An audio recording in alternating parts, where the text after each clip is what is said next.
Toy Story 5 is the fifth mainline entry in the beloved franchise from Pixar. It's directed by Andrew Stanton, who co-wrote the movie with Keena Harris. Toy Story 5 follows Jessie, Woody, and Buzz Lightyear as they and the other toys deal with the presence of LilyPad, a tablet, and the new favorite plaything of Bonnie. This will be a mostly spoiler-free review. I'll put a spoiler warning when I get to that part, but before we get into my review, have you seen Toy Story 5? If you have, what did you think of it? And if you haven't, are you interested in seeing it at all? Or do you think they should have stopped with 4 or even 3? Let me know down in the comments below, and let's just jump straight into it. Starting off with the good, Toy Story 5 does the smart thing and makes Jessie the new main character. She's essentially Bonnie's Woody, and her leading everything works really well. I was kind of skeptical about the film diving back into Jessie's backstory. I thought it was just going to be used as them kind of emotionally manipulative, but to my surprise, they used it in a well-meaningful way. Jessie's backstory is easily one of the saddest in all of Pixar's library, and her being forced to finally deal with all that hurt that happened because of her abandonment helps Jessie evolve as a character and has a great message for everyone. Just because our time with someone is over, even if you wish it wasn't, you never know the lasting impact you've had on a person. And that while you're no longer with them, your time mattered more than you'll probably ever realize. That's something that happens to everyone. We might not be able to stay connected with everyone. You lose touch with them, or you two just grow apart, even though it sucks and it hurts a lot. But as long as you've made a positive impact on their lives, that means so much more than just being able to have that connection that you once had with them.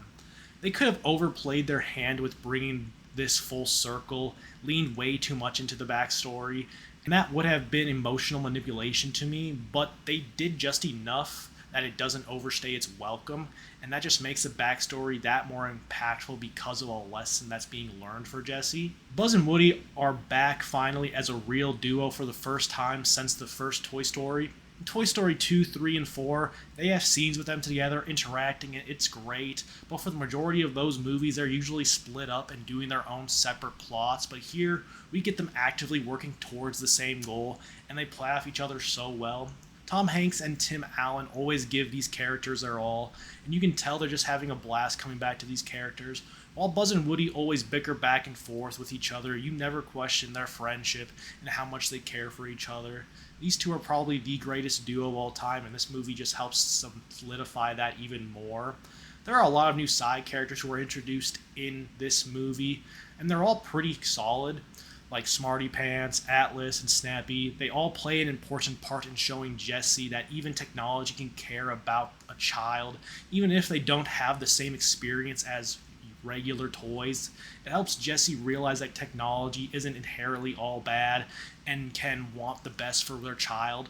While one of them is used for an ongoing joke that goes on a bit too long for my liking, they're all a solid addition to the ever-growing ensemble. There's also this kind of like battalion of super high-tech Buzz Lightyears that are added to this movie that we're constantly going back to throughout the movie, and it's really fun to see these newly brought to life Buzzes just band together to try to reach their goal of finding Star Command, and just experience life and find out what they're really supposed to do. Toy Story 5 could have gone the easy route with just saying that technology is bad and just play that up to an 11, but Pixar chooses to go the more nuanced route with it. LilyPad, while she is technically the antagonist of the movie and the thing that's putting the toys' livelihoods in danger, she's never really doing anything malicious for the most part. She's doing what she thinks is best for Bonnie, helping her make friends, even if it's done in the most roundabout way through the internet. And to her, she's doing what's right by Bonnie. She has friends now, something she hasn't had before. So from her point of view, she's doing a better job than the toys, and the toys are actively making things worse for Bonnie. And the new friends, quote unquote, that she's helped make, and because that they don't play with toys, Bonnie feels the need to change herself because of it. So to Lily, the toys are the main issue and holding Bonnie back from getting more friends. And that plays well into Buzz and Woody's subplot in the movie. This is where the spoiler warning is going to come in for the later part of the movie and Lily's character. If you want to skip to a timestamp, we'll be popping up here so you can skip to the mixed part of my review, or it's just down below if it's not popping up. I'll give you a few seconds so that you can skip past this if you do not want to hear anything that's spoiler-esque. Alright. So Bonnie is getting Jessie and Bullseye back from this girl named Blaze, who still plays with toys and has this imagination just like Bonnie. And Bonnie is going to take her toys back, but because of her new quote unquote friends making fun of her for still playing with toys, she doesn't want Jessie back anymore and is just kind of broken by this. This whole experience, knowing what her friends think of someone who still plays with toys. Lily eventually sees this and understands that her making friends with these people have led Bonnie to just kind of completely change who she is, and it's not for the better at all. Lily then decides to do what's best for Bonnie in her own mind, and that's to leave, and that's she's better off without her. But Jessie knows by this point that the best way for Bonnie to make a real genuine friend is with Blaze, the girl who Bonnie decided not to take her toys back from, and for them to really connect in a meaningful way, they need Lily back. Becoming too reliant on technology is a bad thing, and just because you can become friends with anyone doesn't mean that they'll be good for you, but it also can connect you to the right people. And that's what Pixar does so well compared to a lot of other studios. They could have gone the easy route of technology bad, but they know that that's just not the case. Technology is a tool that can help you so much, but you have to know when enough is enough and not to become too reliant on that technology. That's something everyone can learn from, and that's the genuine Pixar magic that they always bring to almost all their projects.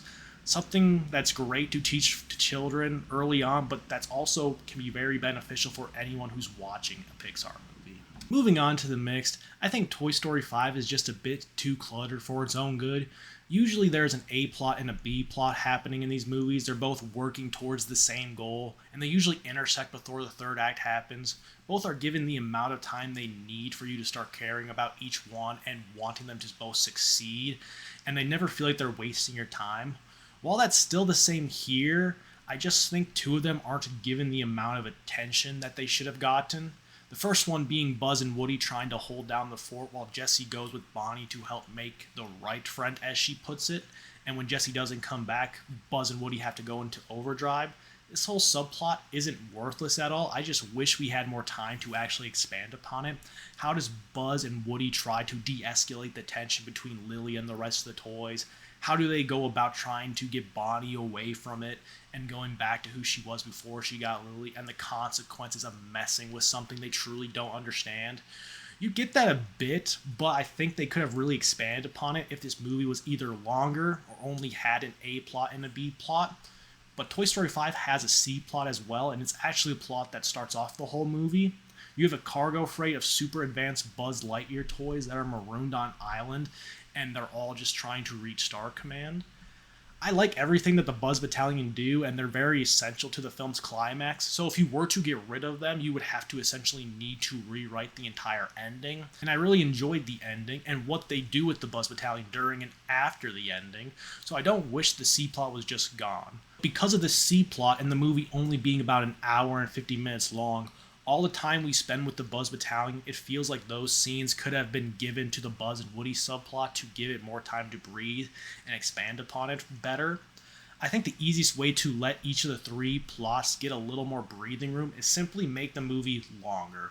I know, really mind-blowing stuff right there, but either 20 to 30 minutes more, and I think you could have hit the sweet spot really well. You can expand a bit more on the Jessie's plot and her character. You're able to make the Buzz and Woody's plot mean more and potentially have bigger consequences. And then the Buzz Battalion, you could either keep it the same or you add another scene or two with them learning more about the world and finding out what their true purpose really is. One of the issues that continues from Toy Story 4 is the usage of the original side characters. They're just kind of thrown to the side for most of the movie, and I think you're missing a lot of chemistry because of that. And Toy Story 1 through 3 don't work as well without these characters, and I think Pixar not using them more is probably their biggest missteps with making Toy Story 4 and 5.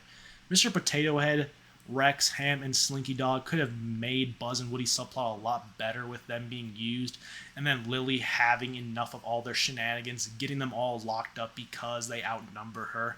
Something like that, just give them something to do. They're equally as important, in my opinion, to the franchise as Woody, and you wrote him back into the movie when he moved on after Toy Story 4. So you obviously know he's important for the franchise, so why don't you view the other original side characters the same way? It's just kind of mind-boggling mind-boggling to me, but it's at the end of the day, it's not the biggest deal. I just really like those side characters and wish we had more of them. And finally, I think some of the humor is kind of beneath Pixar.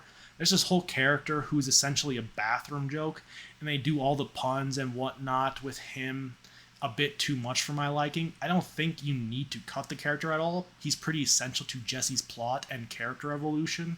But I do think you could have cut the jokes down a bit, maybe one or two at max, but they really lead into his character's whole purpose and everything that entails, and it's just a bit too much for my liking.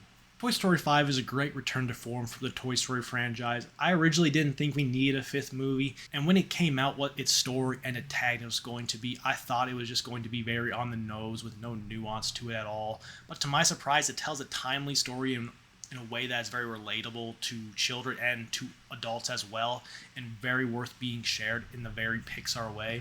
Toy Story 5 gets a 9 out of 10 for me, and whenever the eventual Toy Story 6 is announced, I hope they have another story worth telling. Thank you all for watching. Like, comment, and subscribe, and have a great rest of your day.